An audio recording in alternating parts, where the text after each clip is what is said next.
యోబు గ్రంథం 29వ అధ్యాయం 13వ వచనం ఒకసారి మనం చూద్దాం. నశించుటకు సిద్ధమై ఉన్నవారి దీవెన నా మీదికి వచ్చింది. ఏమన్నా అర్థమైందా?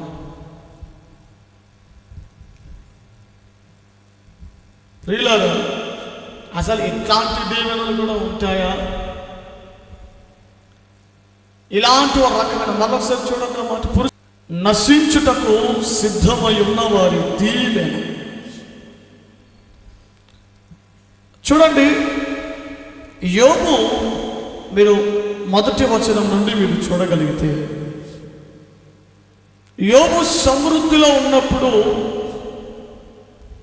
సమృద్ధిలో ఉన్నటువంటి అనుభవాలను ధ్యానం చేస్తూ జ్ఞాపకం చేసుకుంటున్నాడు. పూర్వకాలంలో ఉన్నట్టు నేను ఉన్న ఎడల ఎంత మేలు.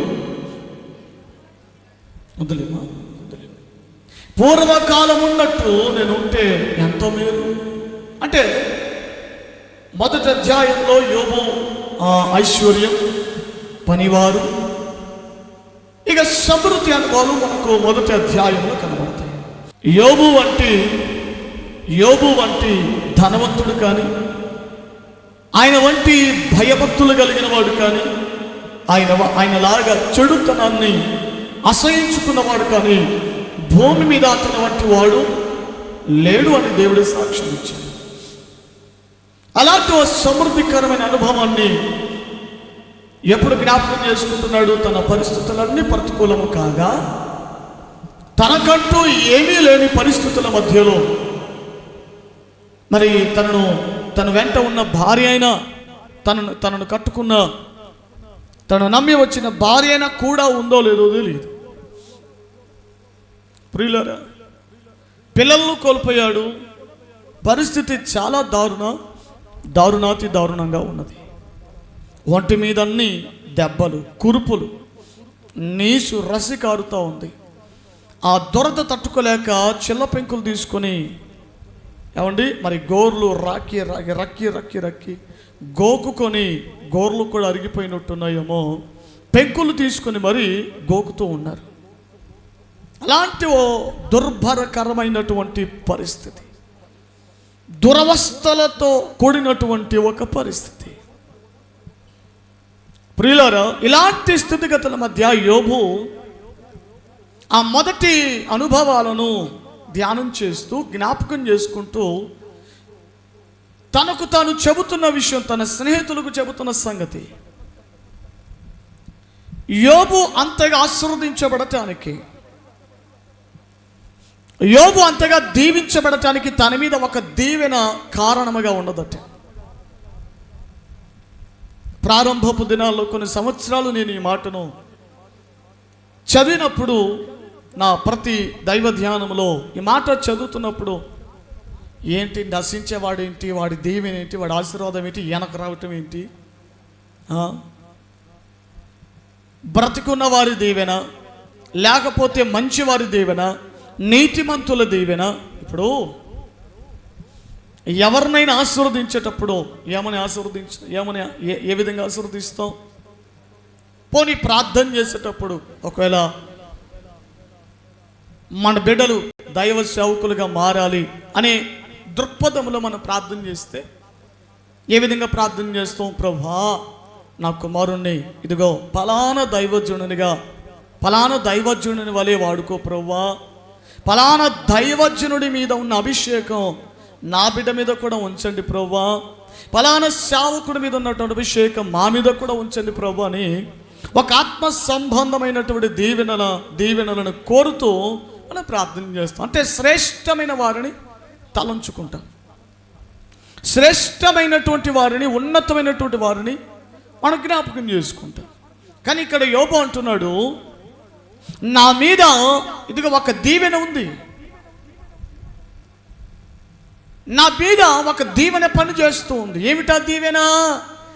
నశించుటకు సిద్ధముగా. ఇంగ్లీష్లో బాగుంది. నేను ఉదయాన్నే ఎందుకో ఇంగ్లీష్లో ఏమన్నా వేరుగా ఉందా అని ఇంగ్లీష్లో కూడా చదివితే ఈ విధంగా రాయబడింది, those who are prepared for perish అంటే నాశనానికి సిద్ధపరచబడిన వారి దీవెన.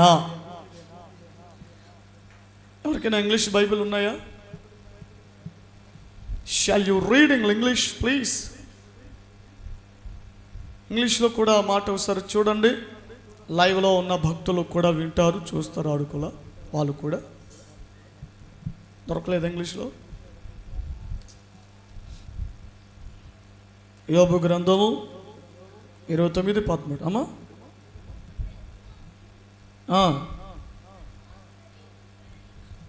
Ready to perish come upon me.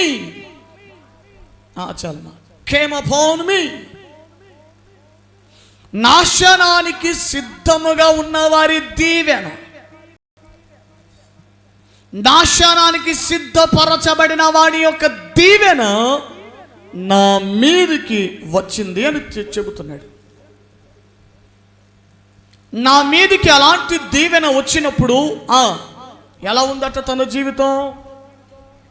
ఇక దానికి ముందు విషయాలన్నీ మీరు చదివితే యోబు ఆ సమృద్ధికరమైన అనుభవాలలో ఉన్నప్పుడు ఆయన ఎలా ఉండేదో, ఆయన లైఫ్ స్టైల్, జీవిత విధానం ఎలా ఉండేదో ఆ మొదటి వచనము నుండి విషయాలన్నీ చదివితే మనకు సంగతులన్నీ మనకు అర్థమవుతాయి. ప్రియులారా, అయితే మాట అంటున్నాడు, నశించు వారి దీవెన, నశించుటకు సిద్ధముగా ఉన్న వారి దీవెన, వాడి మీద ఏదో దీవెన ఉందట.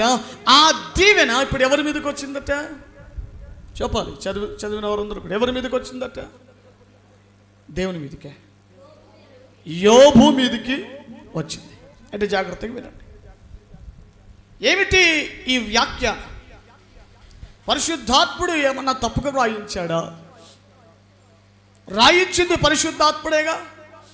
రాసినవాడు మనిషే, రాసినవాడు నరమాంసము కలిగిన వాడు, కానీ రాయించింది పరిశుద్ధాత్ముడు కదా. ప్రతి మాట తీసివేయదగినది కాదు.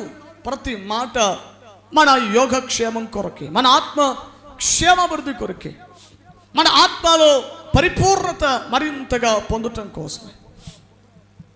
యోబు చెబుతున్నాడు, నశించువారు ఏమిటి?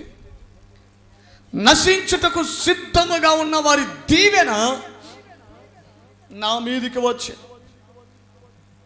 It is a very warning message. ఇది ధైర్యపరిచేది కాదు, లేదా మిమ్మల్ని ఓదార్చే ప్రసంగం కాదు. It will be warning. ఇది ఒక హెచ్చరికగా ఉంటుంది.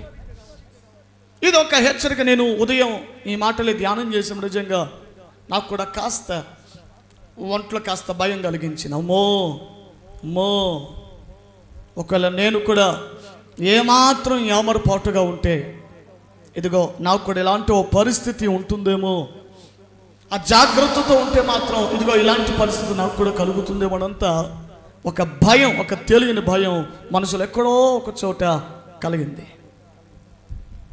It is warning. ఆత్మీయులైన వారు తప్పనిసరిగా ప్రియులారా ధ్యానం చేయాలి, మనసులో స్థిరపరచుకోవాలి.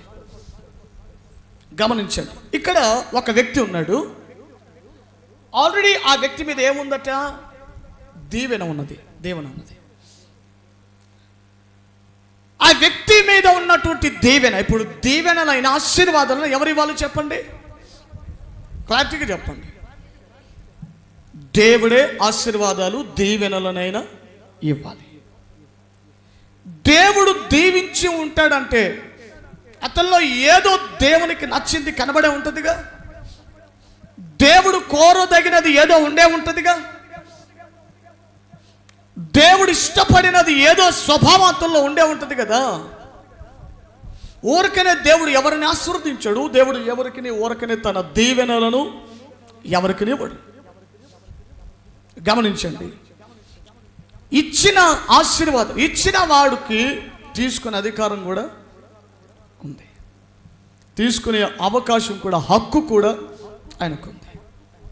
గమనించండి, ఇక్కడ ఒక వ్యక్తి నాశనానికి సిద్ధంగా ఉన్నాడట, నశించటానికి సిద్ధంగా ఉన్నాడు. ఎందుకు నశించుతున్నాడు?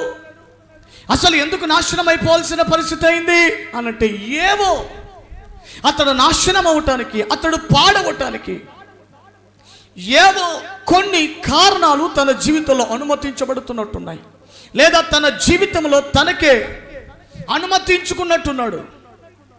ఏవో కొన్ని లోపాలు, ఏవో కొన్ని తప్పులు, ఏవో కొన్ని పాపాలు తన జీవితంలో ఎవడి అవకాశం ఇచ్చినట్టుగా కనబడుతుంది. తద్వారా తుదకేమైంది? నాశనానికి కొని తెచ్చుకుంటున్నాడు. బైబిల్లో ఒక వ్యక్తికి నాశనం ఎప్పుడు కలుగుతుంది? ఒక వ్యక్తి ఆత్మీయ జీవితం కానీ, భౌతికపరమైన జీవితం కానీ ఎప్పుడు నశించిపోతుంది అనంటే, చాలా వివిధమైనటువంటి కారణాలు ఉన్నాయి. సామెతల్లో గ్రంథకర్త రాస్తూ అంటాడు, నాశనానికి ముందు ఏం నడుస్తుందట? ఎలా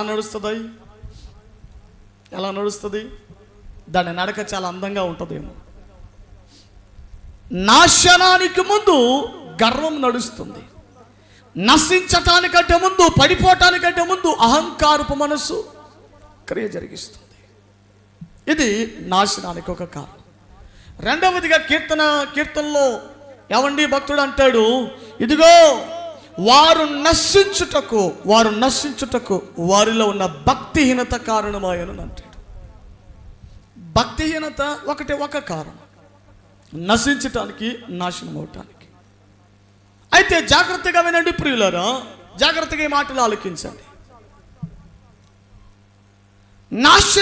నాశనం అయ్యేటువంటి స్థితిగతులు తన జీవితంలోనికి రాకముందు దేవుడు ఏం చేశాడంటే ఆశీర్వదించాడు. ఒక రకమైనటువంటి ఆశీర్వాదాలు, దీవెనలను దేవుడు తన మీద ఉంచాడు. అయితే ఆ ఆశీర్వాదాలు నిలబెట్టుకోలేక, ఆ దీవెనలను నిలబెట్టుకోలేక ఒక మనిషి ఏమవుతున్నాడట? నాశనానికి చేరువవుతున్నాడు, నశించిపోయేదానికి చేరువైపోతున్నాడు. మరి అతని మీద ఉన్న దీవెన ఏమైపోతుంది? మరి దేవుడు అతని మీద ఉంచిన ఆశీర్వాదం ఎటు వెళ్తా ఉంది, ఏమైపోతా ఉంది అనంటే, బాగా వినండి, బాగా ఈ మాట వినండి. దేవుని సందులో మనం కృప పొందాం, అభిషేకం పొందాం, ఆశీర్వాదాలు పొందాం. దేవుని దగ్గర ఏదో ప్రత్యేకమైనది మనం పొందాం. కానీ దానిని చివరి వరకు కాపాడుకుంటే ఆ అభిషేకం నీతో పాటుగా వస్తుంది. కానీ ఆ అభిషేకమైన, కృపైన, ఆశీర్వాదమైన దేవుడు ఇచ్చేది, దేవుని వలన నువ్వు సంపాదించుకున్నది ఏదైనా నువ్వు పోగొట్టుకుంటే, దేవుడు నీకిచ్చినది తీసి మరొక్కడికి ఇచ్చే అవకాశం ఉందన్న సంగతి, సత్యాన్ని పూట మీకు నేను జ్ఞాపకం చేస్తున్నాను. హల్లెలూయా, హల్లెలూయా. ఒక మాటలో మీకు నేరుగా మాట చెప్తున్నాడు, నువ్వు దేవుడు ఉంచినటువంటి పొజిషన్లో నీవు కాపాడుకునదగిన రీతిలో ఉండుకోకుండా ఏమారుపాటుగా ఉంటే మాత్రం నీ పొజిషన్ దేవుడు ఇంకొకరిని తీసుకొచ్చి పెడతాడు అనేది ఈ పూట సారాంశం.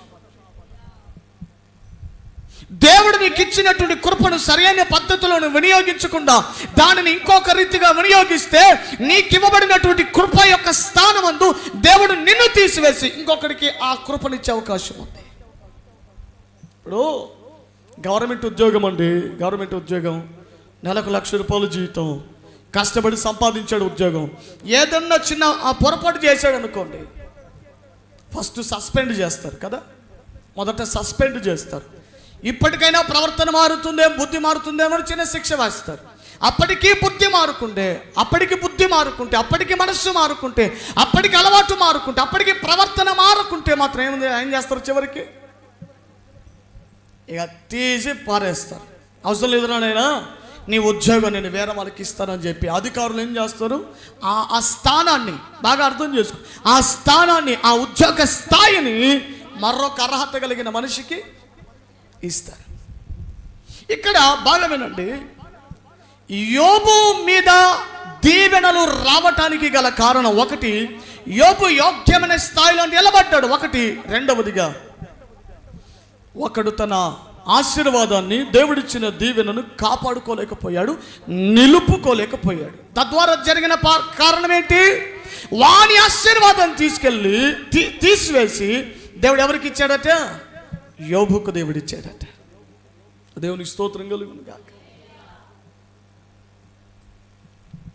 ఆ వాడి మీద ఉన్నటువంటి దీవెనను తీసివేసి మరింత యోగ్యమైనటువంటి స్వభావములో, ప్రవర్తనలో యోగ్యముగా కనబడుతున్న మరొక వ్యక్తికి దేవుడిస్తున్నాడట.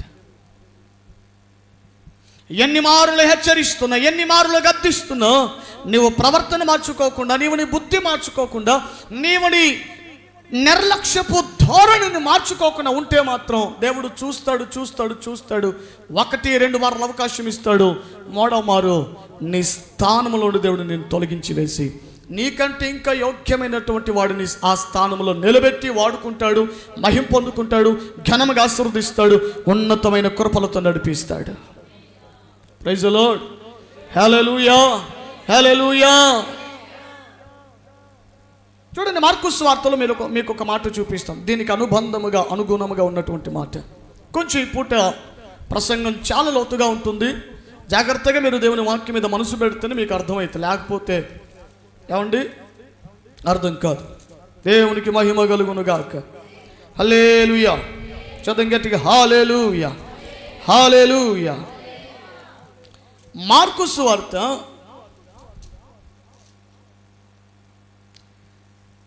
4వ అధ్యాయం. మార్కు సువార్త 4వ అధ్యాయము 25వ వచనాన్ని చదువుదాం ఒకసారి. కలిగిన వానికి, బాగా వినాలి ఈ మాటని, ఈ లేఖనాన్ని ఎన్ని మార్లు చదువుకున్నారో, పరిశుద్ధాత్మనికి ఎంతవరకు బోధపరచడం నాకు తెలియదు. కానీ పగలకాల సమయాన్ని ఒక సత్యాన్ని సంఘానికి, ఈ మిస్పా సంఘ విశ్వాసులకు దేవుడు నేర్పించాలని కోరుకుంటున్నాడు. Do you learn? Are you ready to learn? ఇంగ్లీష్లో చెప్తే మాకేం అర్థమైంది, తెలుగులో ఏడు సేవండి, ఏదో ఆమెను హల్లెలూయానో స్తోత్రమో 2 చేతలు ఏదో కూడా చేస్తాం కదా. సంఘానికి పూట ఎవని ఒక ఆత్మీయతను, ఒక సత్యాన్ని నేర్పించాలనుకుంటున్నాడు. నువ్వు నేర్చుకోవడానికి సిద్ధమేనా? Are you ready? చెప్పు గట్టిగా. And are you ready? దేనికి? నేర్చుకోవడానికి. Praise the lord. భక్తుడు రాసిన పాట, నేర్చుకొనుటకు నీ యొద్ద యేసు కూర్చుండి విందునయ్యా, నేర్పించు యేసయ్యా. Praise the lord. నేర్చుకోవాలనే మనసు నీకుంటే, తెలుసుకోవాలనే తప నీకుంటే, ఏమండి ఆ సంగతి వెనకల ఉన్న ఆత్మీయతను నేను పసిగట్టాలనే హృదయ వాంఛ నీకుంటే, పరిశుద్ధాత్మ నిశ్చయంగా నీతో మాట్లాడి తీరుతాడు. హల్లెలూయా. ఏమండి, కంధాకే క్రింద అధిపతిగా ఉన్న రాణి క్రింద ఒక ఫైనాన్షియల్ మినిస్టర్గా, కోశాధికారిగా ఒక నపుంసకుడు మంత్రి పదవిని చేపట్టి కొనసాగించబడుతూ ఉన్నాడు. యెరూషలేములో ఒక దినమన ఆరాధన జరుగుతుంటే ఆరాధనలో పాల్గొనడానికి ఒక ఆయన మంత్రి గారు వాహనం ఎక్కి బయలుదేరుతుంటే యెషయా గ్రంథం 53వ అధ్యాయం చదువుకుంటున్నాడట. ఖాళీ సమయాన్ని ఎందుకు వ్యర్థం చేయాలి? టైంపాస్గా ఎందుకు రీల్స్ చూడాలి? ఇన్స్టాగ్రామ్ ఎందుకు చూడాలి? ఫేస్బుక్ ఎందుకు చూడాలి? కాసేపు వాక్యం చదివితే బాగుంటుంది కదా అని యెషయా గ్రంథం 53వ అధ్యాయం చదువుతున్నప్పుడు, ఏమండి, అతడు నిరాకరింపబడిన వాడాయను, అతడు తృణీకరింపబడిన వాడాయను, స్వరూపమైనను స్వగసైనను అతనికి లేకపోయాను. మన శిక్ష, మన అపరాధ శిక్ష అతని మీద పడెను. బాధింపబడినను నోరు తెరవలేదు, ఏ కపటమో అతని నోట లేదు. బొచ్చు కత్తిరించుమని గొర్రె మౌనముగా ఉండినట్లు అతడు దౌర్జన్యమునందినను, నోరు తెరవలేదను. అతడు చెప్పబడుతుంటే మంత్రి గారికి అర్థం కావట్లే. హృదయంలో ఒక తపన బయలుదేరింది, హృదయంలో ఒక వేదన బయలుదేరింది. అతడు చెబుతున్నారే, ఇన్ని శ్రమలు పొందింది ఎవరు? ఇన్ని గాయాలు పరచబడింది ఎవరు? ఇంతగా నలిగిపోయింది ఎవరు? ఇంతగా వేదన పడింది ఎవరు? I want to know that hey, ఎవరాయనా తెలుసుకోవాలనే తపన ఎప్పుడైతే బయలుదేరిందో వెంటనే పరిశుద్ధాత్ముడు గ్రహించాడు. పరిశుద్ధాత్ముని యొక్క ఏమండి ఆ సరౌండింగ్లో మంత్రి గారు ఏమండి అందుబాటులోకి వచ్చాడు. తద్వారా ఏమైంది? వెంటనే ఫిలిప్పును దేవుడు పంపించాడు. ఫిలిప్పును పరిశుద్ధాత్ముడు పట్టుకొని ఆత్మలో కొనిపోయి తీసుకొని వచ్చాడట. ఏమండి, కరెక్ట్గా ఎక్కడే కలుసుకోవాలో అక్కడే స్థలం పెట్టాడు. ఆ వాహనాన్ని, ఆ రథాన్ని ఎదుర్కొనేటట్టుగా చేశాడు. స్తోత్రం చెప్పి గట్టిగా. నువ్వు కొన్ని ఆత్మీయ సంగతులు, ఆత్మీయ విషయాలు, ఇంకా లోతైన సంగతులు, లోతైన పరిపూర్ణమైనటువంటి విషయాలు నేర్చుకోవాలి, తెలుసుకోవాలనే హృదయ తపన నీలో ఉంటే నీకు సరి అయిన దైవజనుని నీ ఎద్దుకు పంపిస్తాడు. సరి అయిన సంఘములో కూడా దేవుడిని నిలబెడతాడు. లేదు నాకు జక్కయ్య కథలే కావాలా, నాకు ఆ పులి ముంగీస కథలే కావాలని కూడా కూర్చుంటే మాత్రం నీకు పని జరగదు. పరిపూర్ణతలోనికి వెళ్ళాలనే ఆకాంక్ష కలిగిన వాడికి, ఏమండి ఇప్పుడు బిర్యానీ తినాలనుకునే వాడికి బిర్యానీ దొరికిద్ది, పెరగన్నం తినాలనుకునే వాడికి పెరుగన్నమే దొరికిద్ది. అర్థమైందా ఈ మాట? అర్థమైందా? అర్థమైతే ఆమెను చెప్పవే. అదం మూల్తాను ముట్టి మొహాలు వేసుకుని దేవుని స్తోత్రం కలుగును గాక. చదవం గట్టిగా హల్లెలూయా. రైట్, చదవండి మార్కు సువార్త 4వ అధ్యాయము 25వ వచనం. కలిగిన వానికి ఇవ్వబడును. అది నన్ను ఆలోచింపజేసింది ఇది. లేని వానికి కలిగినది, లేని వాడి దగ్గర ఉంది, కలిగింది ఆడ నుంచి వచ్చింది. ఏమండి అందుకే కొన్ని తికమక్కగా ఉంటాయి, కొన్ని పజిల్ గేమ్ తెలుసు ఎవరికైనా? పజిల్స్ కొన్ని సెట్ చేయాలి. మూతేమో అక్కడ ఉంటుంది, నోరేమో ఇక్కడ ఉంటుంది, పళ్ళేమో అక్కడ ఉంటాయి, చేతులేమో కింద ఉంటాయి. కానీ అవన్నిటిని ఏం చేయాలి? పజిల్ చేయాలి సరైన పద్ధతిలో. ఇక్కడ ఖాళీగా ఉన్నదాన్ని సరైన పద్ధతిలో కూర్చుము, లేకపోతే తోక ముక్కు ప్లేస్లో ఉండును, ముక్కు తోక ప్లేస్లో ఉండును. చివరికి అది వింతైన జీవిగా కనబడును. ముక్కలుగా ఉంటాయి కదా. సో దేవుని వాక్యం కూడా యెషయా గ్రంథం ఏం చెప్తున్నాడు? యెహోవా వాక్యము మీ యొద్దకు వచ్చును, కొంత అచ్చట చెప్పా, కొంత అచ్చట కొంత ఇచ్చట. కొన్నిసార్లు ఏమండి పాత నిబంధనలో కొంత మొక్క దొరికిద్ది, కొత్త నిబంధనలో కొంత మొక్క దొరికిద్ది, రెండు కలిపితే ఒక మొక్క అవుతుంది. దేవునికి స్తోత్రం కలుగును గాక. హల్లెలూయా, హల్లెలూయా, హల్లెలూయా, హల్లెలూయా. హల్లెలూయా చెప్పుకుంటా టైం అంతా పోతుంది. సరే హల్లెలూయా తగ్గిస్తా. చదవబడినటువంటి లేఖన భాగంలో అంటున్నారు, కలిగిన వానికి ఇయ్యబడును, లేని వానికి కలిగినదియు, లేని వానికి కలిగినదియు తీసివేయబడును. అప్పుడు ఎవరికి ఇద్దామని? అది దానికి వెనక ముందు చేయండి. అట్ట చదువు, ఇట్ట చదువు, కింద నుంచి పై చదువు, పై నుంచి కిందికి చదువు. సో దేవుని వాక్యం మనకు అర్థం అవ్వాలంటే కొన్ని పరిస్థితుల్లో కింద మీద చదవాలి, పైనుంచి కింద చదవాలి, కొన్నిసార్లు అడ్డంగా చదవాలి. ఎట్టబడితే అట్ట చదువుకుంటూ కూర్చోవాలి. మొత్తానికి దేవుని వాక్యాన్ని మనకు అర్థం అవ్వాలి. తపనది. స్తోత్రం చెప్పు గట్టిగా. దేవుని వాక్యం ముందు మనకు అలాంటి తపన, ప్రయాసము, ప్రయత్నం లేకుంటే ఎట చెప్పు. దేవునికి మహిమ కలుగును గాక. ప్రియులారా జాగ్రత్తగా ఆలకించండి. కలిగిన వానికి ఇవ్వబడుతుంది. ఇది వాస్తవంగా ఇది లాస్ట్లో ఉండాలా, కానీ పరిశుద్ధాత్ముడు అలా చేర్చాడు. మనం అలాగే చూసుకుందాం. కలిగిన వానికి ఇవ్వబడుతుంది. ఎక్కడి నుండి ఇవ్వబడుతుంది? ఎక్కడి నుంచి ఇవ్వబడుతుంది? లేని వాని యొద్ద నుండి కలిగినది. దేవుడు కొంతమందికి ఏదో ఇచ్చాడట. మనం ఇక తలాంతుల దగ్గరికి వెళ్ళిపోవాలి. ఒకడికి ఎన్ని తలాంతులు ఇచ్చాడట? ఒక యజమానుడు దేశాంతరమునికి వెళుతూ ముగ్గురిని పిలిచారు. ఒరే మధు, నాయన అయ్యా జీవను, అఖిలో ఇట్లా ముగ్గురు ఇట్రండి అని. మధుకు 5 తలాంతులు ఇచ్చారు. ఆ జీవన్ గారికి 2 తలాంతులు ఇచ్చారు. అఖిల్కేమో ఒకటే ఇచ్చారు. ఆయన వెళుతూ చెప్పారు, ఇదిగో మీకు దీన్ని ఇచ్చాను, దీన్ని మీరు చక్కగా వృద్ధి చేయండి అని అన్నారు. అలాగే సార్ అని ముగ్గురు అన్నారు. ఆయన వెళ్ళి, నేను మరలా సమయాన్ని వస్తాను, వచ్చేటప్పుడు హింట్ ఇస్తానులేండి, మెసేజ్ అలారం ఇస్తానులేండి అని అన్నారు. వచ్చేలాగా మీకు ఇచ్చిన దానిని రెట్టింపు చేయాలి, వృద్ధి చేయాలి, అది బాధ్యత. మధుకి ఎన్ని ఇచ్చారట? 5 ఇచ్చారు. వాడేం చేశాడంటే 5ను 10 చేశాడు. 10 చేశాడు. ఆ తర్వాత జీవన్ గారికి ఎన్ని ఇచ్చారట? 2 ఇచ్చారు. దానిని ఆయన ఏం చేశాడంటే 2టిని 4 చేశాడు. ఇప్పుడు శివరాఖరికి అక్కిలు ఉన్నాడు, ఆయనకి ఎన్ని? 1 లింగులింగుమని 1 ఇచ్చారు. ఆయన అనుకుంటున్నాడు వాడికేమో 5, ఓ పరిపాలన నుంచి వస్తున్నట్టు, ఆయనకేమో 2, నేనేమో బొల్లవారు నుంచి నాకేమో 1. ఇదేమన్యాయం? ఎంత అన్యాయం ఇది! ఏమండి, ఆ యజమానుడు పంచేటప్పుడు అంటే మీరు అక్కడ వాక్యం చదువుతారు, వాని సామర్థ్యమును బట్టి, వాని సామర్థ్యము కొలది తలాంతులు పంచి ఇచ్చెను. ఏమంటే సేపు ఎదుటోను చూసుకొని, పక్కింటోను చూసుకొని, వాని చూసుకొని, వీని చూసుకొని ఏడుపు. కానీ వాక్యం చెప్తుంది వాని సామర్థ్యమును బట్టి.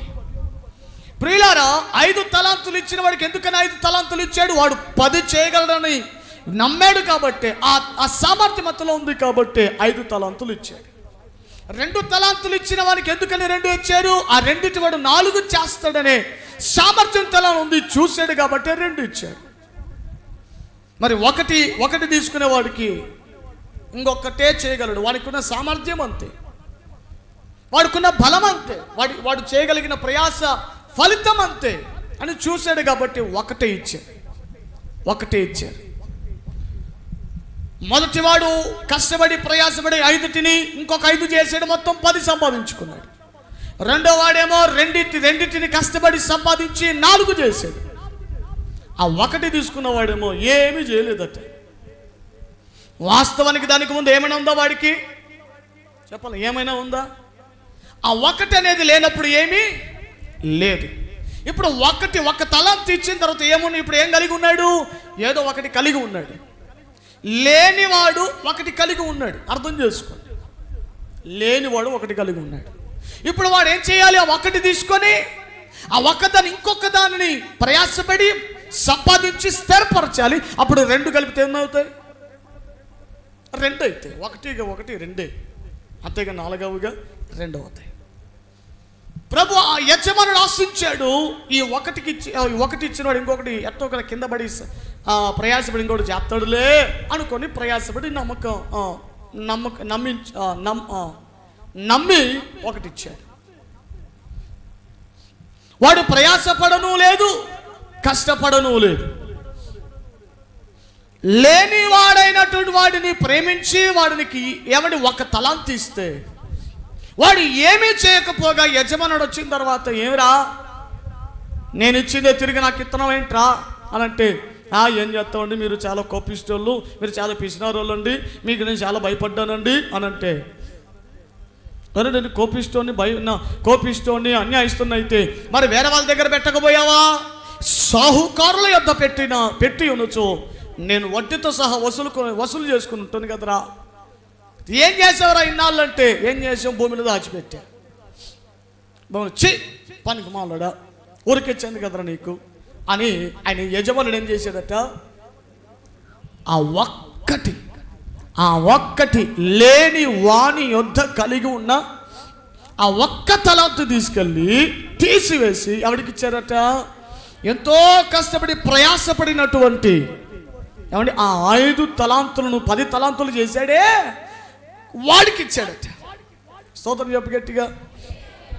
ఎందుకు 5 తలాంతులకి ఇచ్చాడు? 2 తలాంతులు కలిగిన వాడికి ఇచ్చు కదా అన్నట్టు ఇక్కడ మీరు ఆలోచించండి. 2 తలాంతులు కలిగిన వాడి ప్రయాసం గొప్పదా? 5 తలాంతులు కలిగిన వాడి ప్రయాసం గొప్పదా? చెప్పాలి గట్టిగా. వాడి కష్టమే గొప్పది, వాడి ప్రయాసమే గొప్పది. వాడికి సమయం కొద్దిగా ఉన్నా సమయం కొద్దిగాలోనే ప్రయాసం ఎక్కువ చేశాడు. టైం లిమిటేషన్ తక్కువగా ఉన్నా ఎవరి ఎస్టాబ్లిష్ అనేది వృద్ధి అనేది ఎక్కువగా చేశాడు. అందుకే ఆ కష్టం యజమానుడు చూశాడు కాబట్టి, ఆ ప్రయాసాన్ని యజమానుడు చూశాడు కాబట్టి, ఆ 1 తలాంతు లేని వాని యొద్దనున్న కలిగినది తీసివేసి కలిగిన వానికి సమృద్ధిగా దేవుడు ఇవ్వటం ప్రారంభించాడు. స్తోత్రం చెప్పు గట్టిగా.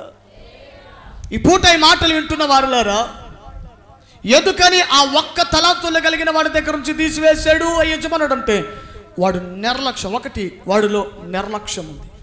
రెండవదిగా ఏమండి ఎవరైతే తనకు ఆ బాధ్యత ఇచ్చారో ఆ బాధ్యత అప్పగించిన వాడి మీద అపనిందలు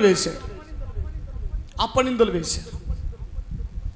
లేని దానిని ఊహించుకుని ఏమండి క్యారెక్టర్ బ్యాడ్ చేశాడు, ప్రవర్తనను బ్యాడ్ చేశాడు, చెడ్డ ప్రవర్తనగా ధృవీకరించుకున్నాడు. అందుకే ఏమండి ఏదో ఆ లోకం ఏదో ఉందో ఉన్నది వాయా ఉంది పోయింది, ఏమీ లేకుండా బికారుడిగా మిగిలిపోయాడు. ఈ పూట ఈ మాటలు వింటున్న వారులారా, దేవుడు మిమ్మల్ని ప్రేమించి పిల్లల్ని ఒక వరముగా ఇచ్చారా? లేకపోతే ఆత్మీయులుగా దేవుడు మీకు మంచి కృపనే ఇచ్చారా? మంచి అభిషేకాన్ని ఇచ్చారా? లేదా ప్రార్థన చేసే వరాన్నే ఇచ్చారా? పాటలు పాడే వరాన్నే ఇచ్చారా? దేవుడు నిన్ను వాడుకోవాలని, నిన్ను ఉపయోగించుకోవాలని దేవుడిని ఆశీర్వదించి దీవెనలనిచ్చి మేలునిచ్చి ఇన్ని ఇచ్చి నేను ఆశీర్వదిస్తే నువ్వు ఏం చేయాలి?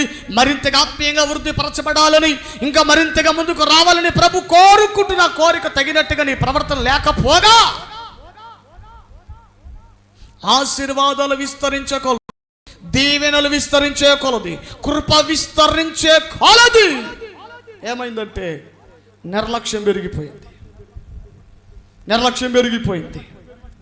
అలాగే చూడండి, చాలా మందిలో వాహనాలు రాకముందు కొంతమంది మందిరానికి 9 గంటలకే వచ్చేవారు. వాహనాలు వచ్చిన తర్వాత బాగా గమనించండి, బండికి వేగం ఉంది కానీ మనకు వేగం తగ్గిపోయింది. అసలు వాహనాలు తీసుకుంది ఎందుకు చెప్పండి? ఎందుకు వాహనాలు తీసుకున్నారు? మందిరానికి మన సమయానికి త్వరగా వస్తామని కదా. అయ్యో ప్రభువా, ఎన్ని మార్లు మనం ప్రార్థన చేస్తుంటాం, ప్రభువా మందిరానికి ఆలస్యం అయిపోతుంది ప్రభువా, ఇబ్బంది అవుతుంది ప్రభువా, ఒక మంచి వాహనం దయచేయండి ప్రభువా, సెకండ్ హ్యాండ్ అయినా పర్వాలేదు ప్రభువా, టయానికి ఇంజిన్ ఆయిల్ మార్చుకొని పెట్రోల్ సరిగ్గా పోసుకొని సమయానికి మేము మందిరానికి వెళ్తాం ప్రభువా, కొన్ని మీ దేవుని మాటలు వింటాం ప్రభువా, మా బ్రతుకులు మార్చుకుంటాం ప్రభువా, మా బ్రతుకులు మార్చుకునే దేవుని సన్నిధికి మేము అప్పుడు కనబడాలి ప్రభువా అని ఎన్ని మార్లు ప్రార్థన చేసాం. మరి దేవుడిని ప్రేమించి నీ కష్టార్జితను ఆశీర్వదించి నువ్వు మంచి వాహనం, కారో, బైకో, ఆటోనో, లేకపోతే హెలికాప్టరో ఇంకోటి కొనుక్కోవడానికి ప్రభు నీకు సాయం చేసి కృపనిచ్చి దీవించి నీ కష్టార్జితాన్ని రెండంతలుగా చేస్తే, ద్వితీయోపదేశ కాండంలో దేవుడు ఇశ్రాయేలును అంటాడు, నువ్వు కొవ్వి సరే యెషయా గ్రంథంలో అనుకుంటాను, యెషూరును నువ్వు కొవ్విన వాడవై. అబ్బో, నేను కదా అనేది, దేవుడు అంటున్నాడు, నువ్వు కొవ్విన వాడవై బలిసిన వాడవైతివి అన్నాడు. బలిసాడట, క్రొవ్విన వారు అయ్యారట. ఎంత నిర్లక్ష్యం! సమృద్ధి లేనప్పుడు ఎంత ప్రార్థన, ఎంత అభిషేకం, ఎంత ఆసక్తి, ఎంత కృపలు మనం ఉన్నాం. ఇప్పుడు సమృద్ధి వచ్చిన తర్వాత ఆ మొదటి ప్రార్థన ఉందా? ఆ మొదటి ఆసక్తి ఉందా? ఆ మొదటి అభిషేకం ఉందా? ఆ మొదటి ఉన్నంత తీవ్రత నీలో కనబడుతుందా? జాగ్రత్త. నాశనానికి చేరువలో ఉన్నావేమో, నశించటానికి చేరువలో ఉన్నావేమో, జాగ్రత్త. ఒక ప్రమాదం ఉంది. ఏమిటది? మన మీద ఉన్న దీవెన ఇంకొకరికి ఇవ్వటానికి సిద్ధంగా ఉన్నాడట. మన దీవెన ఇంకొకరికి ఇవ్వడానికి దేవుడు సిద్ధంగా ఉన్నాడట. And be careful. దేవుడికి ఇచ్చిన అభిషేకాన్ని తీసి ఇంకొకరికి ఇవ్వటానికి క్షణం పట్టదు. దేవుడికి ఇచ్చిన ఆశీర్వాదాన్ని ఇంకొకరికి ఇవ్వటానికి క్షణం పట్టదు. గమనించండి. యోబు చెబుతున్నాడు, నశించుటకు సిద్ధమై ఉన్న వారి యొక్క దీవెన అంటే ఇంకా వాడికి దేవుడు ఏమి ఇస్తాడు? ఇంకా దీవెనను తీసివేసి నాశనం ఇస్తున్నాడట. ప్రియులారా, నాశనానికి చేరువలో ఉన్నావేమో. నీ స్థానం, దేవుడికి ఇచ్చిన స్థానాన్ని, దేవుడికి ఇచ్చిన స్థాయిని తోలనాడుకుంటున్నావేమో. అందులో నుంచి బయటకు వచ్చే పరిస్థితులు ఉన్నాయేమో. జాగ్రత్త. చూడండి, ఒక ప్రకటన గ్రంథంలో ఎఫెసీ సంఘముతో దేవుడు చెప్పినటువంటి ఒక హెచ్చరిక మాట చూడండి. ప్రకటన గ్రంథము 2వ అధ్యాయం, ఐ థింక్ 5వ వచనాన్ని చదవండి ఒకసారి.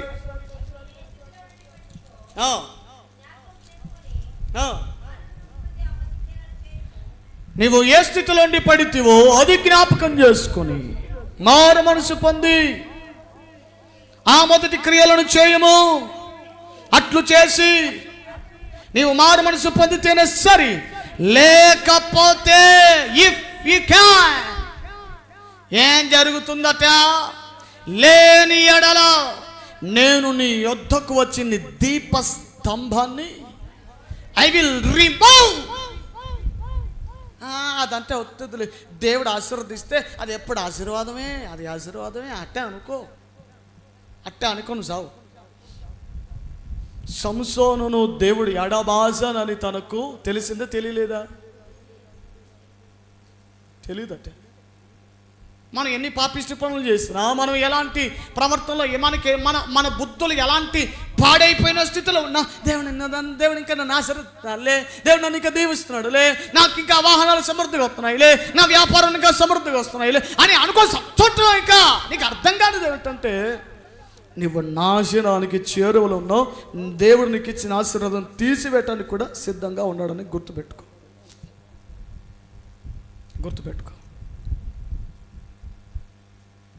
ఇక్కడ ఏమి సంఘంతో, ఎఫెసీ సంఘంతో ఏమంటున్నాడు? లేని ఎడల నేను నీ యొద్దకు వచ్చి నీ దీపస్తంభాన్ని దాని చోట నుండి I will remove the pillar of lighting.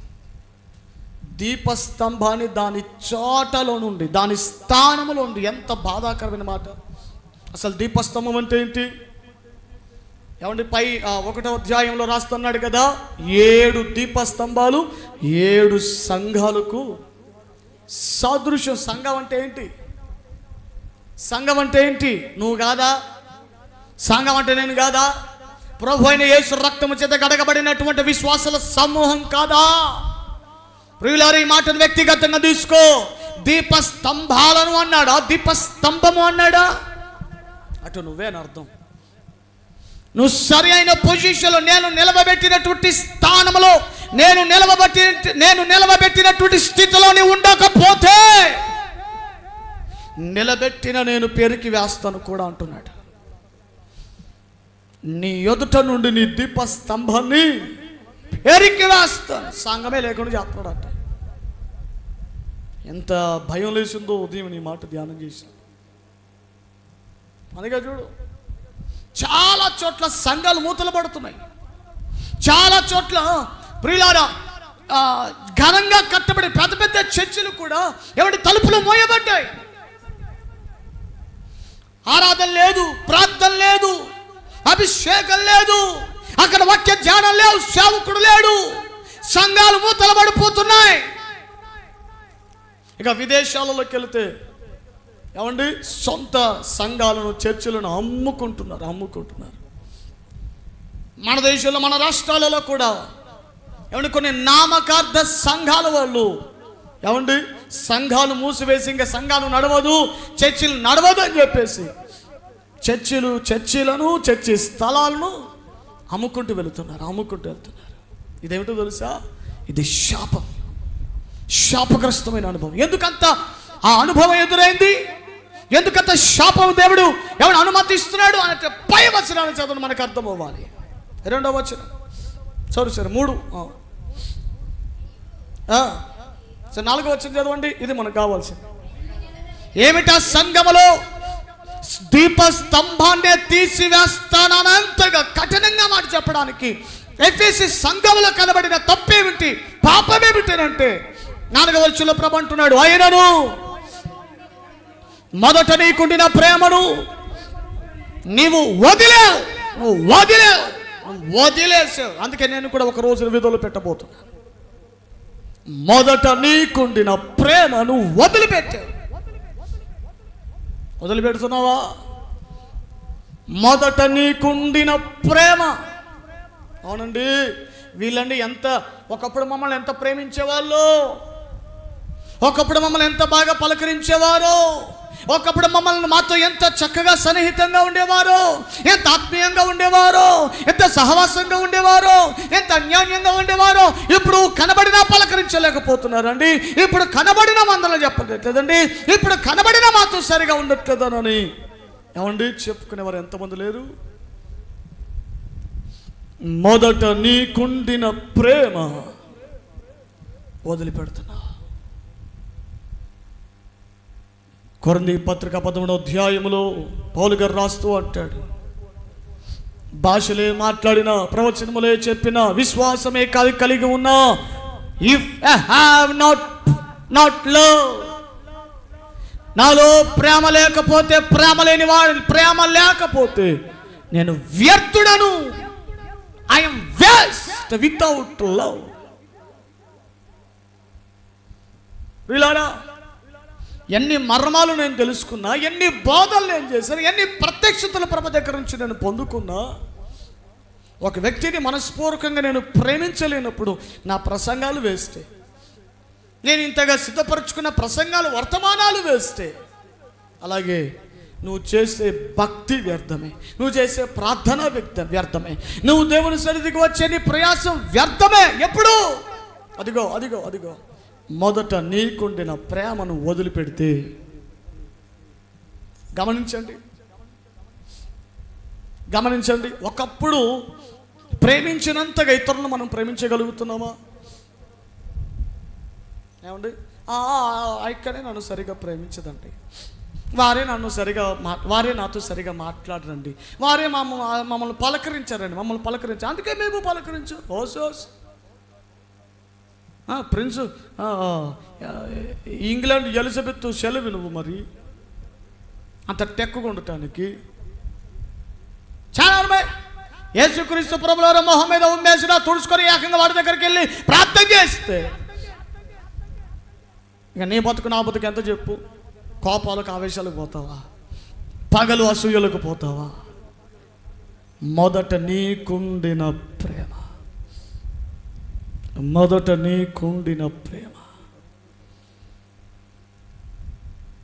వచనం చిన్నదే, దాని ఫలితం చాలా ఘోరంగా ఉంటుంది. మొదట నీకుండిన ప్రేమను నీవు, మొదటి ప్రేమను నువ్వు సరి చేసుకున్నావా? సరి, లేకపోతే నీ దీపస్తంభాన్ని నువ్వు నీ స్థలములో లేకుండా చేస్తాను అంటున్నాడు. నేను తీసేస్తాను, తీసివేసి ఇదిగో వేరే ఒకరికి ఇస్తాడు. బైబిల్లో సౌలు విషయంలో ఇదే జరిగింది. సౌలు స్థానాన్ని తీసి ఎవరికి ఇచ్చాడట? ఎందుకు ఇచ్చాడు చూడండి. మాట చెప్పి నేను ముగిస్తాను. చాలా విషయాలు ఉన్నాయి, సమయం ఏమో సరిపోవట్లేదు. ఏం చేద్దాం చెప్పండి? అందుకని ప్రాముఖ్యమైన విషయాలు మాత్రం ముందు చెప్తున్నాను. చూడండి, సమూయేలు మొదటి గ్రంథం,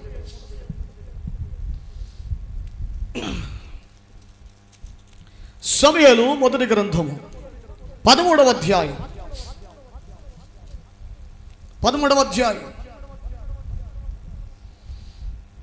13వ వచనం నుండి చదవండి. అందుకు సమూయేలు ఇట్లా, నేను నీ దేవుడైన యెహోవా నీకిచ్చిన ఆజ్ఞను గైకొనక నీవు అవివేకపు పని చేసితివి. నీ రాజ్యమును ఇశ్రాయేలీయుల మీద సదాకాలము స్థిరపరచటానికి నాకు ఆలోచన ఉంది, ఆశ ఉందే, కానీ ఇప్పుడు నా మనసు మార్చుకుంటున్నా. అలాగే ఉంది కదా, సదాకాలం స్థిరపరచుటకు యెహోవా తలంచి ఉండెను. అయితే నీ రాజ్యం ఇప్పుడు ఏమవదు. లేదు, అట్టేం జరగదు. once a person blessed, it will always be blessed. ఎవడు చెప్పాడు? ఏ ప్రసంగాలు విని మోసపోతున్నారు? ఏ బోధలు విని మోసపోతున్నారు? ఒక్కసారి ఆశీర్వదించబడితే తరతరాల ఆశీర్వాదమా? నువ్వు కరెక్ట్గా ఉంటే తరతరాలు, నువ్వు నిజాయితీగా యోగ్యమైన స్థాయిలో ఉంటే తరతరాల ఆశీర్వాదాన్ని వెంటాడుతాయి. చేసే ప్రతి పనికి మాల వేషాలకి, పాపిష్టి పనులకు, నీచ కార్యాలకు, చర్ర పనులు చేసుకుంటూ కూర్చుంటే ఆశీర్వాదం నిలబడుతుంది అనుకుంటున్నావా? జాగ్రత్త జాగ్రత్త. ఎంత దృఢమైన సిమెంట్ అయినా సిమెంట్ వాడు అంటాడు, ఇదిగో దీనికి ఒక పద్ధతి ఉంది, ఈ పద్ధతిలో కట్టుకుంటే ఇదిగో మేము ఇచ్చిన వ్యారంటీ ఇన్నాళ్ళు వస్తుంది అంటాడు. మేము చెప్పిన పద్ధతిలో కట్టుకోకుండా ఉంటే మాత్రం ఏం జరిగినా మాకు మీ వ్యారంటీ ఇవ్వమండి అని అంటాడు. ఇన్స్ట్రక్షన్ ఉంటుంది కదా. ఏమంటే మీ ఇళ్ళలో ఫ్రిడ్జ్లు ఉన్నాయా? ఫ్రిడ్జ్లు ఉన్నాయా? ఆ ఫ్రిడ్జ్ కొన్నప్పుడు వ్యారంటీ ఎన్ని సంవత్సరాలు ఇస్తారు? వ్యారంటీ అండి. మీ ఫ్రిడ్జ్లు ఎన్ని సంవత్సరాలు వ్యారంటీ ఇచ్చారు? మా ఫ్రిడ్జ్కి ఎన్ని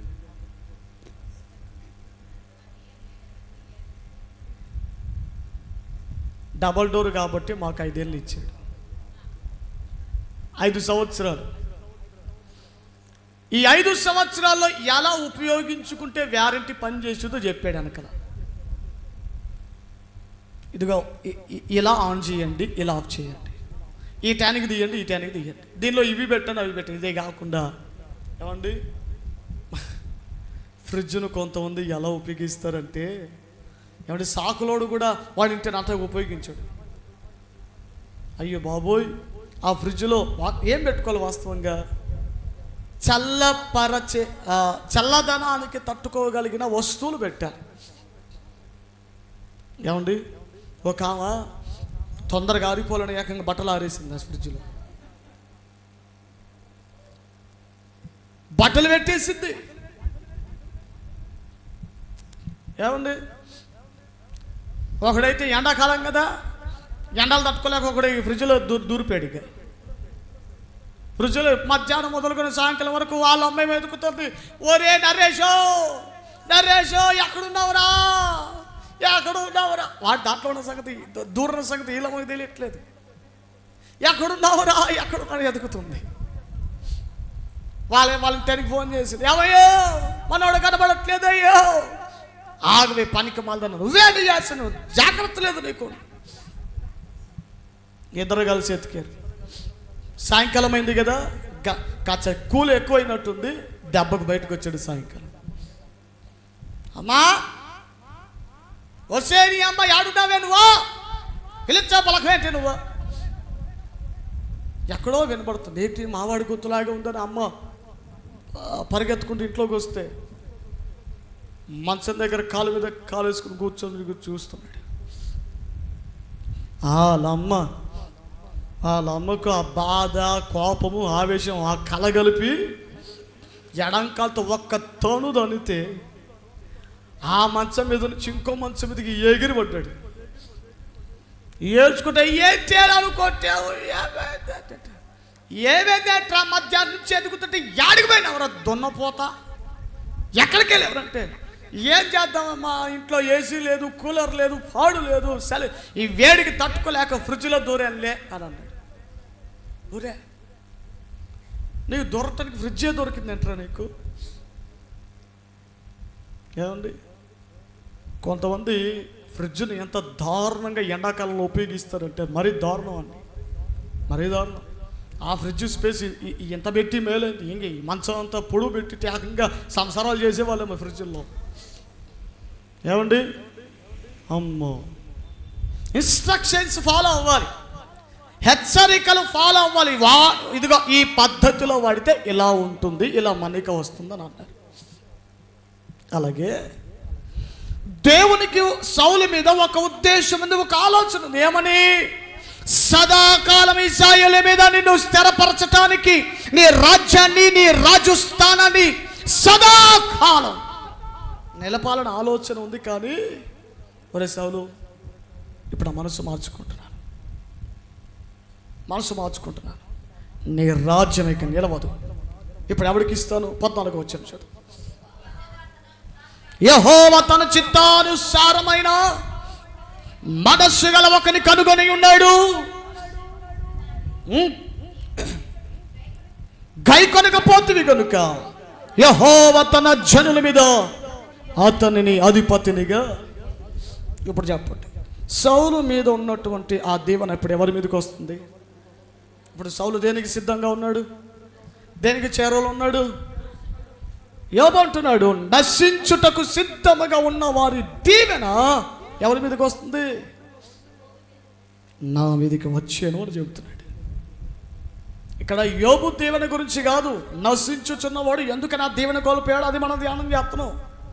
ఎందుకు ఆశీర్వాదాన్ని కోల్పోయాడు, ఎందుకు ఆ దీవెన కోల్పోయాడు, ఎందుకు ఆ కృపను కోల్పోతున్నాడు. సౌలు దేవుని ఉద్దేశంలో నిలవనేరకుండా తప్పిపోవడం గల కారణం. దానికి ముందు వచనాలు మీరు 8వ వచనం నుండి చదివితే అక్కడ మీకు కనబడతాయి. గిల్గాలులో దహన బలిని ఒకటి ఏర్పాటు చేసాడట. జనాలందరిని పిలిచాడు. సమయాలు గారిని పిలిచారు. అయ్యా సమయాలు గారు, మరి దహనబలి ఏర్పాటు చేసావు, మీటింగ్ పెట్టావు, మరి సమయానికి పలానా టయానికి నువ్వు రావాలని చెబితే సమయాలు గారట 7 రోజులు ఆలస్యం చేశాడట. ఎన్ని రోజులు చెప్పరే? ఏమండి పాస్టర్ గారు, రేపు మా వాడిది పుట్టినరోజు అండి, రేపు సాయంత్రం 6 గంటలకల్లా మా ఇంటికి రండారంటే అర్ధరాత్రి 12కి వచ్చి ఏమ్మా మరి కేక్ కట్ చేద్దామా, ప్రార్థన చేద్దామా, మాకు అప్పంటామా అంటే ఎట్లుంటుంది మీకు ఎవరు అడుగుతానో చెప్పండి. అర్ధరాత్రులు వచ్చి అప్పుడు మీ మొహాలు ఎట్లా ఉంటుందో నాకు తెలుసు. ఏదో బిక మొహాలు వేసుకొని కోపం ఉన్నా వ్యక్తం చేయడానికి లేదు, ఓవర్ యాక్షన్ చేయడానికి లేదు. ఏం చేద్దాం, మాడిపోయిన పెసరట్టు మొహాలు వేసుకొని ప్రార్థన చేద్దామమ్మా, మరి వాక్యం చెప్పనా, కేక్ వద్దామా, అప్పటికే కేక్ కట్ చేసుకుని తినేస్తుంటారు వీళ్ళు. కేక్ కట్ చేద్దామా, ఏంటమ్మా ఉలుకలేదు పలుకులేదు అంటే ఈరోజు ఉపవాస ప్రార్థన, మౌన వ్రతం. మౌనముగా ఉడుటకు సమయము కలదు, నోరు తెరచుటకు సమయం కలదు. ఎగ్జాక్ట్లీ సౌలు విషయంలో సమయాలు చేసింది అది. ఫస్ట్ రోజు రమ్మంటే 7 రోజుల తర్వాత వచ్చాడట. 7 దినముల తర్వాత దహన బలి కొరకు వచ్చాడట. సమయాలు రావడం ఆలస్యమైందని సౌలు ఏం చేశాడు తెలుసా? బలిపీఠం ఎక్కి ఆయన దహన బలి అర్పించేశాడట. ఆ విషయాన్ని తెలుసుకున్న సమయాలు హుటాహుటిన బయలుదేరి వచ్చాడు. సౌల్ ఏం చేశావు నువ్వు, ఏం పని నువ్వు చేసింది అంటేనండి, అంటే మీకంటూ ఒక టైం చెప్పాను, మీకంటూ సమయం చెప్పాను, మీరు రాలేదు. ఇక్కడేమో జనాలందరూ నన్ను తొందరపరిచారు, జనాలందరూ నన్ను ఇబ్బంది చేశారు. అంటే ఎక్కడ జనాలు చెదిరిపోతారేమో. జనాలతో నీకేం పని రా, జనాలతో నీకేం పని? వాళ్ళని తిండి పెట్టేటోడా, కూడు పెట్టేటోడా? నాకు తెలియదు. చాలా సందర్భాల్లో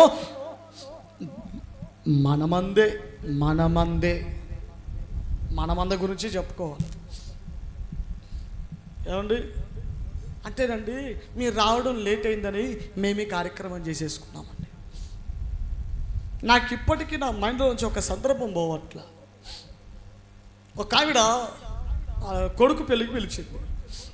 ముందు రోజు పెళ్లి కొడుకుని చేయాలి, ప్రార్థన చేయడానికి రాయ్యా పిలిచింది వేరే ఊర్లో. అప్పుడే చెప్పింది, మధ్యాహ్నం చెప్పింది, సాయంకాలం 4కు రావాలయ్యా అని అన్నారు. సాయంకాలం 4 గంటల రండి అని అన్నారు. ఆ రోజు ఇంటికి ఎవరో వచ్చారు, వారికి ప్రార్థన చేసి మాట్లాడి పంపించడానికి కొంచెం ఆలస్యమైంది. వెళ్ళేసరికి 6:30, 4 గంటలకు రమ్మంటే 6:30కి వెళ్ళాను. చెప్పాను, మళ్ళీ ఫోన్ చేసామ్మా ఇలా పరిస్థితి కొంచెం ఆలస్యం అయ్యేటట్టుంది, మరి ఇలా పరిస్థితి ఎలా అయింది, తర్వాత రమ్మంటావా, కొంచెం ఆలస్యం అవుతుందంటే ఏం పర్వాలేదు పాస్టర్, ఆలస్యమైనా పర్వాలేదు, మీరు రండి, మీరు ప్రార్థన చేయడమే మాకు కావాలి బాబు అని అంటే, సరే అని ఆలస్యమైనా అని అన్నారు కాబట్టి వెళ్ళేసరికి కారులో ఆ వీధిలో ఎంటర్ అయ్యాం. కారులో ఉంటుండగానే ఒక దృశ్యం మాకు కనబడుతుంది. ఆయన తీసుకొచ్చి బయట కూర్చోబెట్టారు పెళ్లి కొడుకు గారిని, పీట వేశారు, ముగ్గేశారు. అది శాతపడి ముగ్గో మంత్రాలు చేసి ముగ్గో ఏదో ముగ్గేశారు. దాని మీద ఆ పీట మీద ఆయన కూర్చోబెట్టారు. నిండా పసుబూసి. ఏమండి ఆ యాంగిల్ ఎలా కనబడుతున్నాడు, ఆ పెళ్లి కొడుకు కూడా కనబడట్లేదు నాకు. చేతబడులు చేసేట కాటి కాపరలా కనబడుతున్నాడు. వీడు పెళ్లి కొడుకు కాలేదే, కాటి కాపరుడు దారితో పెడికి వచ్చి కూర్చున్నాడు అని అనిపించింది. పైగా ఇంకోటి ఒక దృశ్యం, వాళ్ళు జలధరించే దృశ్యం ఏంటంటే పొట్టెలు తీసుకొచ్చి ఆడి ముందు బలి ఇచ్చారు. బలి ఇచ్చి రక్తం ఒలికించారు. అది చూసినంత వరకు నాకేమో నిమ్మలించలేదు. ప్రార్థన చేయాలి మనసు రావట్లేదు. వెళ్ళాను. ఏమ్మా పెళ్లి కొడుకుని చేశారా? అయిపోయింది మాస్టర్ అయ్యా. ఎప్పుడైపోయింది? ఇందాకే అయిపోయింది మాస్టర్. మీరు చిన్న ప్రార్థన. ఆ మాత్రం దానికి నన్ను పిలవడం అవసరమా? నేను ముందుగానే చెప్పాను కదా, ఆలస్యం అవుతుంది పర్వాలేదా అని చెప్పాను. పర్వాలేదు మీరు రావాలి బాబా, మీరు రావాలి అని అంటే సొంగ కార్చుకుని చెప్తేనే కదా నేను వచ్చింది. ఆలస్యం అయినా వేడి చేస్తామని కదా నేను వచ్చింది. పైగా నేను ప్రార్థన చేయకముందే పెళ్ళికొడం చేసి పడేశారు. ఇంకో తప్పు, వాడికి చేతబడి ముగ్గులు వేశారు. ఇంకో తప్పు, భయంకరమైన ఓ పొట్టేలు తీసుకొచ్చి బలిదానం చేశారు. ఎవడు చేయమన్నారు మిమ్మల్ని? ఎవడు చెప్పాడు? అంటే మీరు రావడం లేట్ అవుతుంది అంటే మేము తొందరగా వచ్చింటే, మేము తొందరగా ప్రార్థన చేసిపోయి ఉంటే వీళ్ళు గుడిసప్పుడు కాకుండా పొట్టెలు తీసుకొని రక్తం కాచి అంతా చేసేవాళ్ళని అర్థం. అంటే మీరు రావటం లేట్ అయిందని సూర్యుడు అస్తమించే లోపు చేసేయాలండి ఇవన్నీ. మరి ఏమైందట? పెళ్ళి పెటాకులు అవుతుందా? ఏమంటే వచ్చింది టంకు పెట్టి తెచ్చుకుని మళ్ళీ ఇంటికి వెనక్కి వెళ్ళిపోతుంది. అప్పుడు ఆ రోజే యదవ సిద్ధాంతాలు కాకపోతే, యదవ పద్ధతులు కాకపోతే చాలా నిజంగా బాధపడ్డాను. ఈ పెళ్ళి ఏమైతే ప్రభా నీ చేతికి అప్పగించారని ప్రార్థన చేశాను. ఏమో ప్రభా నీ చేతికి అప్పగించాను ఇలాగే ప్రార్థన చేశాను. ఆ సంవత్సరం భార్యాభర్తలకు అసలు ఫ్యామిలీలో ఇప్పటి వరకు నేటి వరకు సమాధానం లేదు, సంతోషం లేదు. బ్రతుకు నిండా అప్పులే. నెలకు 50, 60, 70 వేలు సంపాదిస్తున్నారు, కానీ ఒక్క రూపాయి కూడా మిగలట్లేదు. ఇంట్లో ఒక్క రూపాయి కూడా మిగలట్లేదు. ఎక్కడ జరిగింది తప్పు? ఎక్కడ జరిగింది? అది మీరు రావడం ఆలస్యం అయిందని అన్నారు చూసావా? అది ఎందుకు ప్రతిదీ అడుగడుగున దైవజనుల చేతుల మీద ఎందుకు జరగాలి? ఆలస్యం అయినా, ఆలస్యము జరిగిన నాకు దైవజనుడి ప్రార్థనే ముఖ్యం. ఓ సేవకుడి నడిపింపులోనే మేము వెళ్ళాలి, సేవకుడి అనుమతి ద్వారానే మేము వెళ్ళాలని ఎందుకు చెప్తున్నావు? ఇదిగో ఇలాంటి విషయాలు జరగకుండా ఉండాలని. సౌలు సమయంలో అంటే మీరు రావడం ఆలస్యమైందని జనాలు ఎక్కడ చెదిరిపోతారేమో అంటే జనాలను సంతోషపరచడానిక, ప్రజలను సంతోషపరచడానిక? ప్రియులారా, సౌలు చేసిన అవివేకపు పని దేవుడు తనకిచ్చిన రాజ్యాన్ని నిలుపుకోలేని స్థితిలోని దిగజారి వెళ్ళిపోయేది. దేవుడిచ్చిన ఆశీర్వాదాన్ని కోల్పోయేటట్టుగా చేసుకున్నాడు. దేవుడిచ్చిన దీవెన కోల్పోయేటట్టుగా చేసుకున్నాడు. ప్రియులారా, ఈరోజు దేవుడు నీకు ఇచ్చిన ఉద్యోగం, ఆశీర్వాదం, వ్యాపారం, పని, కష్టార్జితం, భార్య, బిడ్డలు, సంసారం, సంతోషం, సమాధానం, మేలు, ఆ ప్రతిది దేవుడు నీకు ఇచ్చినదే. ఆ దేవుడు నీకు ఇచ్చుచున్న దానిని నువ్వు నిలవబెట్టుకోవాలంటే యోగ్యమైన స్థాయిలో నువ్వు ఉండాలి. లేదా నశించుటకు సిద్ధంగా ఉన్న వారి మీద ఉన్న దీవెన ఇంకొక యోగ్యమైన వారికి ఇచ్చే అవకాశం ఉంది. వద్దు ప్రియులారా, దేవుడిచ్చిన ఆశీర్వాదాన్ని కాపాడుకుందాం, దేవుడిచ్చిన దీవెనలను కాపాడుకుందాం.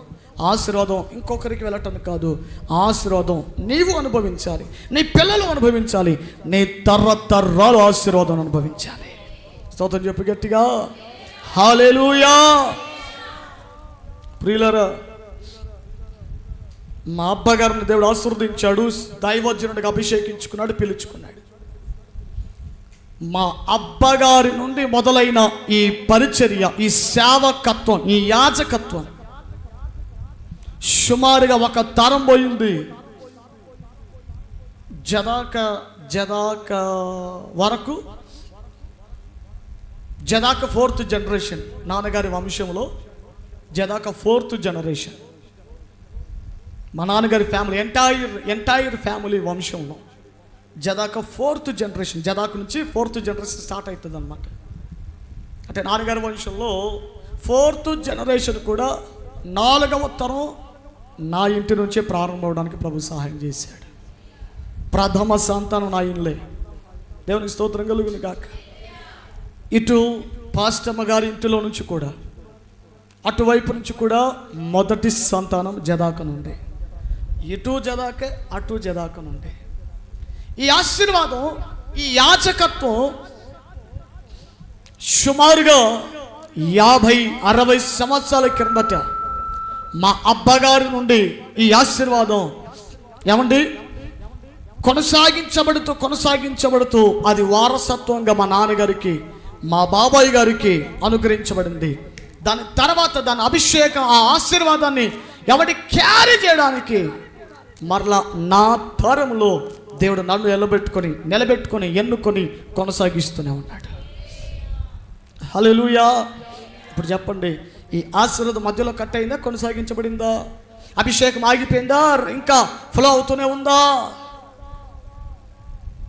ఇంకొక్కడి మీదకి వెళ్ళలేదు. ఇది చాలామంది ప్రయత్నం చేశారు కదా, సేవ ప్రారంభంలో ఈ సంఘాన్ని పరిచయాన్ని ఆక్రమిద్దామని ఎంతోమంది ప్రయత్నం చేశారు.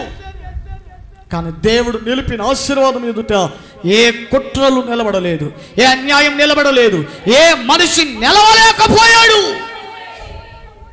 Praise the lord.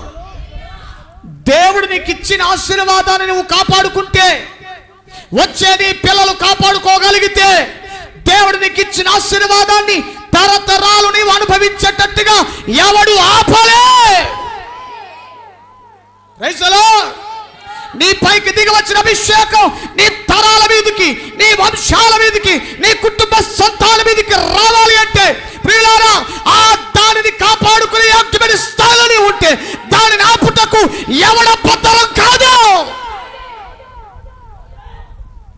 Praise the Lord. చెమట మరడు చేతులు పైకెత్తి గట్టిగా నశించుటకు సిద్ధమై ఉన్నవాడు. వద్దొద్దు, మనం అలాంటి పొజిషన్లో ఉండొద్దు. మనం అలాంటి స్థితిగతులలో ఉండకూడదు. మన ఆశీర్వాదం తీసుకెళ్ళి వేరే వాళ్ళకి ఇవ్వకూడదు. మన ఆశీర్వాదం మనలో ఉంటే ఇంకా అనేక మందికి పంచి ఇవ్వగలిగే స్థాయిలో ఉండాలి, కానీ మనలో నుంచి పోయేటట్టుగా ఉండకూడదు. దేవునికి స్తోత్రం కలుగును కాక. యోబు మంచి మాట చెబుతున్నాడు, నశించి ఏమిటి మాట, నశించుటకు సిద్ధమై ఉన్నవారి దీవెన